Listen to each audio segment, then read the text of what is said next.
a very rare event. It doesn't happen very often. It's a very unique and a very important event.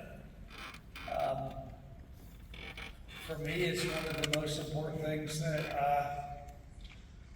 one of the most important tasks that I have as governor is to make appointments to the judiciary, and none higher or more important than our state's Supreme Court. So it's a tremendous honor for me to be here. And certainly when you think about, Kyle, when you think about the number of people and the types of folks that have assembled here to congratulate you and honor you and to officially make this, welcome you into the court. I mean, you have the Lieutenant Governor, Speaker of the House, members of the General Assembly, the entire, well, look, everyone's been called out. A number of these judicial leaders and judges that I've had the opportunity to meet and appoint, and leaders from the community. This is a very special moment. It's a very special day. And it's historically important for the state of Tennessee, which is why I'm so honored and proud to be up here, to feel like that you get to participate in history. It's a rare privilege. I was mindful about today, as I was thinking about today, I was mindful of, as we all have been the last few days, of the founding of this country and 250 years of exceptionalism. And part of what has made this country so exceptional was the original brilliance of the founding fathers who created the structure that is unique to America and is part of what makes America unique to the world. The three branches of government that are all represented up here on this stage, and yet the importance of the separation of powers and why the representation of those three branches of government on this stage, why that is so important to the sustainability of this country going forward. And I'm especially mindful of that as of this past weekend. That what we're witnessing here and what is happening here and what's actually happening in our state as a result of these branches of government is nothing less than a gift from the Lord to the founders, to us who live in the greatest country in the world as a result of this system that is unique. And Kyle, you, sir, are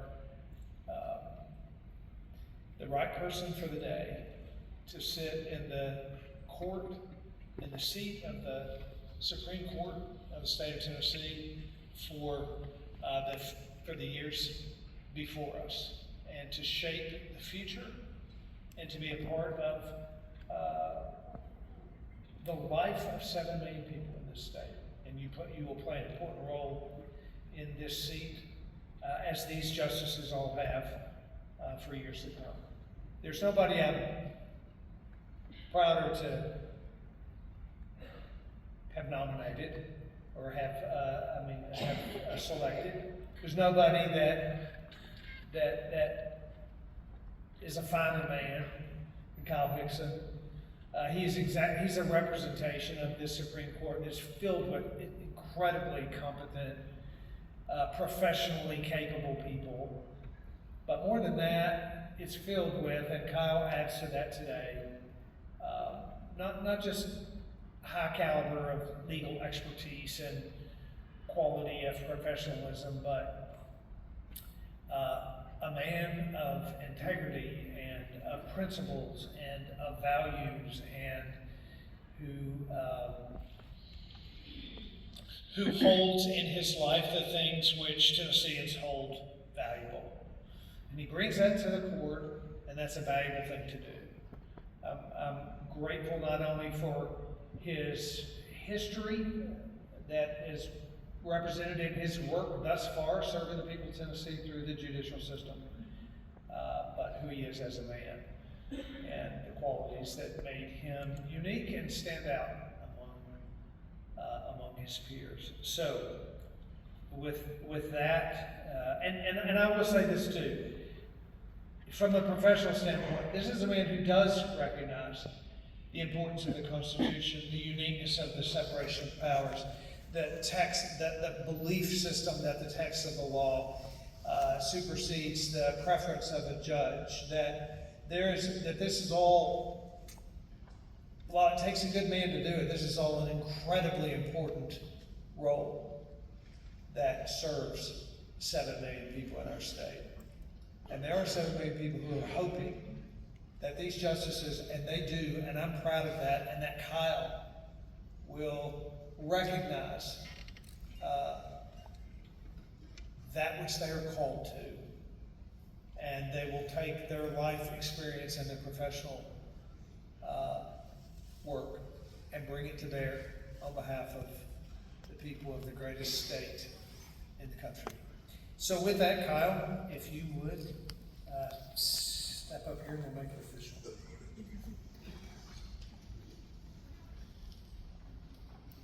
We'll get out here in front of the podium.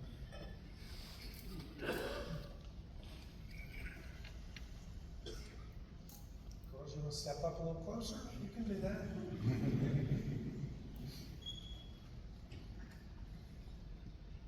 Yeah, raise your right hand. Repeat after me. I, Kyle Hixson, I, Kyle Hixson, do solemnly swear do solemnly swear that I will support the Constitution of the United States of America and the state of Tennessee, that I will support the Constitution of the United States of America and the state of Tennessee, and that I will faithfully and impartially that I will faithfully and impartially discharge all the duties incumbent upon me discharge all of the duties incumbent upon me as Justice of the Supreme Court of the state of Tennessee, as Justice of the Supreme Court of the state of Tennessee, to the best of my skill and ability, to the best of my skill and ability, so help me God. so help me God. Congratulations. Thank you, Governor.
Association, and on behalf of the Tennessee Bar Association, we are honored to be here. We're so proud of you. We thank you for all your support to the Tennessee Bar Association, of the dicta articles, all the presentations, and the bar is here to support you. We have a small gift, which I know that you'll be able to put to good use. It's a guy.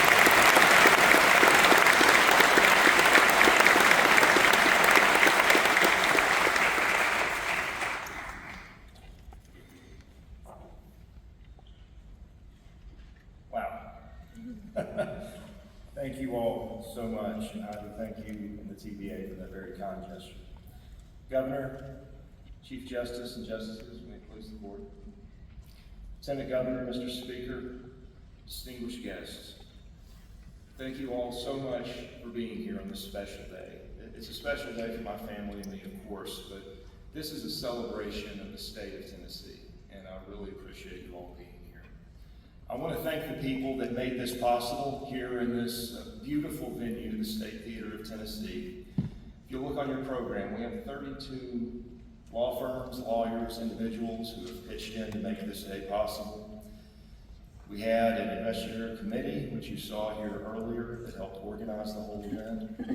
And I was looking and thinking, I need some co-chairs of this investiture committee, and two names were obvious and came to my mind. My former boss and my friend, Sharm Allen, District Attorney of Knox County, and my friend, Ford Little, of Wolf McLean here in town. Thank you all so much, and can we give all of the people who made this possible?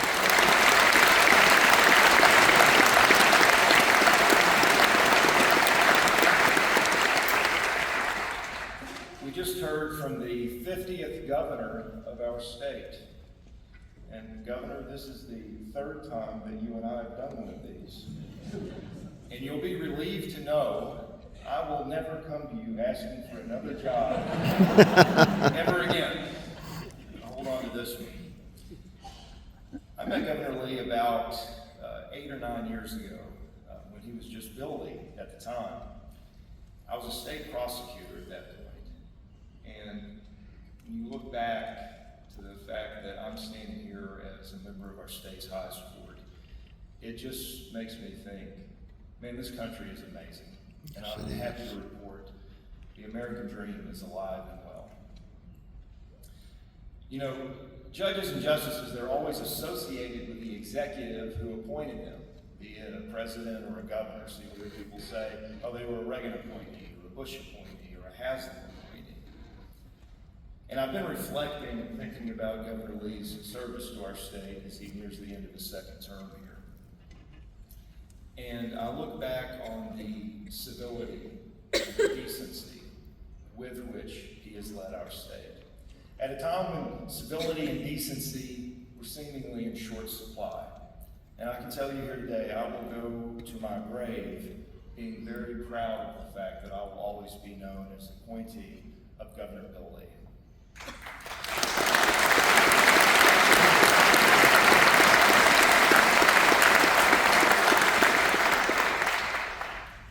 Mention my former colleagues, the members of the Court of Criminal Appeals. We see them over here to my left. They're a rowdy bunch. I asked the ushers to keep an eye on row D in case anything got out of hand. Our late great presiding judge, John Everett Williams, always said the Court of Criminal Appeals was the best appellate court in America. I've always been a firm believer at that, but now I have to be a little more careful of how loudly I say that. But the point is, no one ever looks to leave the Court of Criminal Appeals. These people are amazing public servants. They've been so good to me professionally, but more than that, they've been my friends. And I really think that all of you guys are here, as well as all of the members of the judiciary. Thank you so much for joining us here today. To my now colleagues, the justices of the Supreme Court, I want to thank all of you for your kindness and your generosity during this transition, and Justice Kirby especially, I want to thank you. Through your actions and your words, you have made this such a pleasant experience. Thank you so much for being here today. But I will tell you that the greatest gift that you have given me is your example. For 30 years, you have shown in your service in the state judiciary what it looks like to be a judge and a justice, how judges should act, how they should act professionally, how they should carry themselves. You've set a fine example for me, and I'm so honored to follow in your footsteps.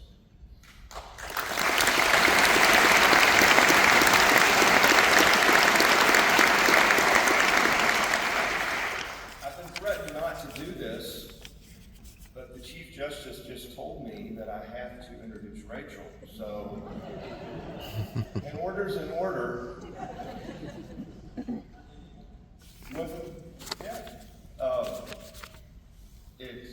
I would not be here without Rachel. The family, the home life, the love that she has provided. Rachel, thank you so much for everything.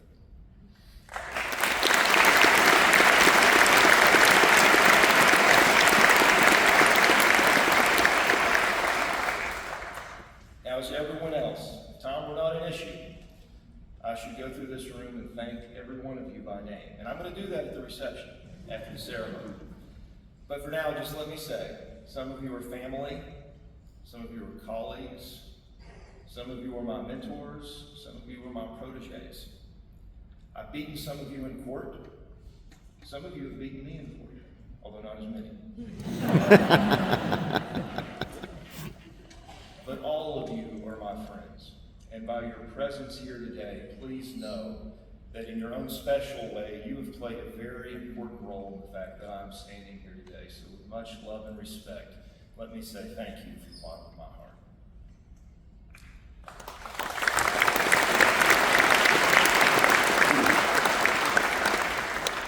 It's been said that getting appointed to the Supreme Court is like getting struck by lightning. And as someone who has been recently struck, I can tell you that's a pretty apt description. It's not something that you can make happen, and you certainly don't get to determine when it happens to you.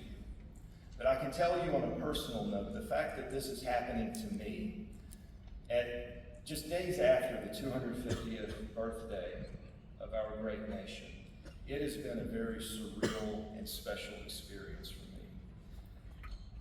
Governor Lee mentioned American exceptionalism. I've said in the past, I'm a firm believer in the exceptionalism of America, but even more than that, I believe in the exceptionalism of the state of Tennessee. I've said that Tennessee is an exceptional state because Tennesseans are exceptional people.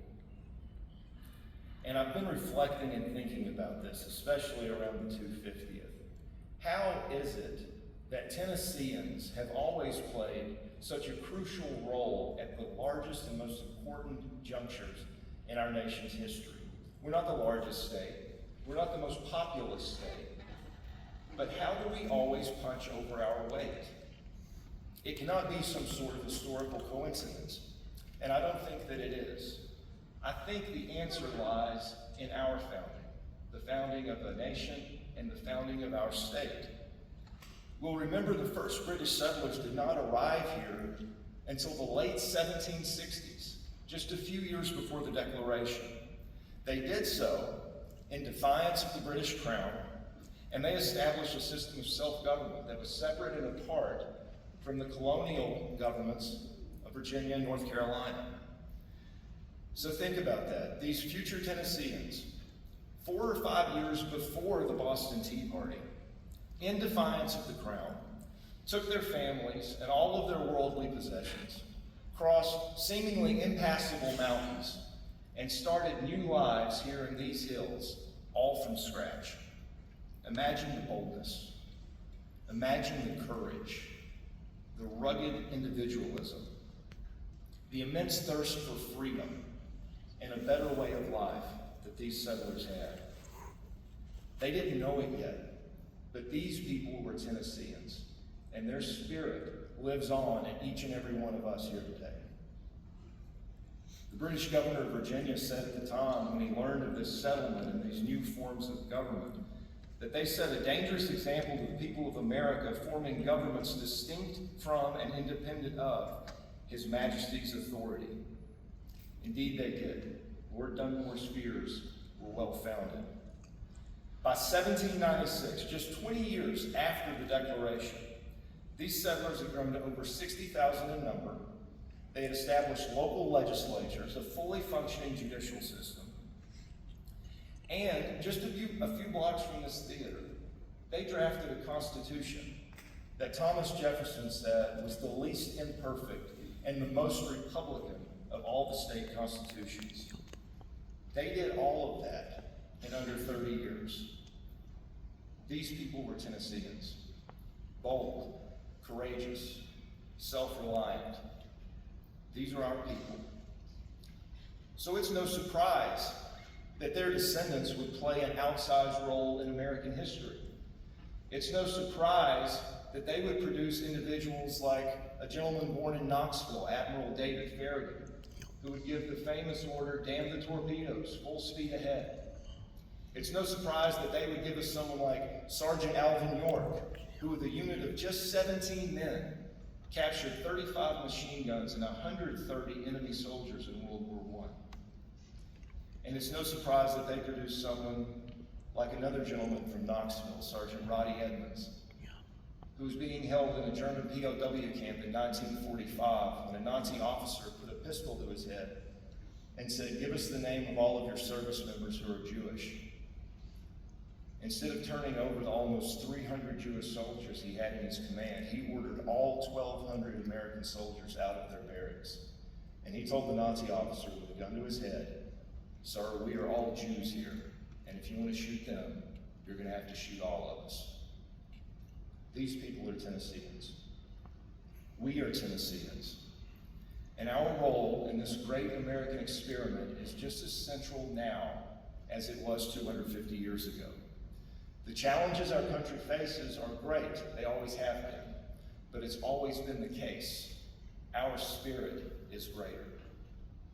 And together, with our Tennessee spirit, and with a firm reliance on the protection of divine providence, we will remain that shining city on a hill and the last best hope of earth. May God bless the United States of America, and may God bless the great state